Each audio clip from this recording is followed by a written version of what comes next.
আজ করছি আমি নারকেলের নাড়ু। আমার এক স্পেশাল মানুষের জন্য, সে আমার এক মেয়ে অনেক দূরে থাকে, তার রিকোয়েস্টেই আমি আজ এই নাড়ু বানাচ্ছি।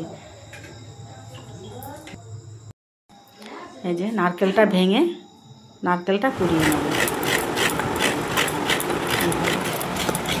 আমি আজ করবো চিনি দিয়ে। আমি চিনি দিয়ে গুড় দিয়ে মিলিয়ে করি, তো আজ আমি শুধু চিনি দিয়েই বানাবো। চিনিটা অনেকের সাদা হয়, আমারটা সেই পুরো সাদা হয়নি, বেশি ভালোও হয়নি। এখন চিনি দিয়ে নারকেলটা আমি ভালো করে মেখে নেব। এইভাবে ভালো করে মেখে নিয়ে চিনিটা একদম গলে যাবে, তখন কড়াইতে দিয়ে এবার আমি গ্যাসটা জ্বালিয়ে দিয়ে নাড়তে থাকবো। এটা বন্ধ দিলে হবে না, সব সময় নেড়ে রাখতে হবে, নয়তো কড়াইতে লেগে যাবে। এইভাবে ভালো করে নাড়তে থাকবো। এবার নাড়তে নাড়তে দেখা যাবে একটা সময় নাড়ুর পাকটা এসে গেছে। দেখুন এইরকম পাক এসে যাবে। এইভাবে নাড়তে নাড়তে নাড়ুর পাকটা এসে গেলে তখন আবার নামিয়ে নিতে হবে। হ্যাঁ, নামিয়ে নিয়েছি। এই দেখুন, এইভাবে নাড়ুটা আমি করে নেব।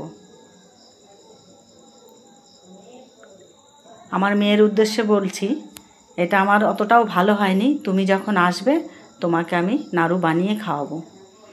তবে যেমনই হোক, খেতে কিন্তু ভালো হয়েছে।